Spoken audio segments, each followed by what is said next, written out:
आंनि थाखाय बियो गोदान मोनसे एक्सपिरियेन्स जुदिअ आङो सिनेमाफोरखौ नायो जे बे आफादजों बेबायदि लोब्बा लानाया आंनि थाखाय गिबि मोनसे बे थासारि आङो मोजां मोनदों जे गावबा गावनि नाजानायजों माखासे जोंनि सावथुन मुलुगाव जायफ्रा खामानि मावनानै दङ बिथांमोना जोबोद खस्थ' खालामनानै जोंनि हारिमुखौ जौगाहोनो थाखाय खामानि मावगासिनो दङ आरो बिथांमोनखौ आं साबायखर बावो आरो बड'लेण्ड गभर्नमेन्टनिफ्राय फैबाय थानाय समाव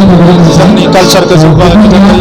सिनेमा ड्रामा जिमानखिनि कालचारेल एक्टिभिटि दङ बेखौ जौगाहोनो थाखाय जोङो माखासे खामानि मावलांबाय थागोन आरो जिखिनि हायो जों मदद होलांबाय थागोन। सिनेमा हलखौ माब्ला गायसनगोन? सिनेमा हला जानुवारिनि गेजेरावनो जों अन्थाइ खाम्फाफोरखौ गायसनगोन आरो जानुवारि मासनिफ्रायनो नाजागोन जों बेखौ लुनो थाखाय मोनबा जायगायाव थिग खालामबाय जोङो नाजादों जे जोंनि मोनबा जिल्लायाव मोनसे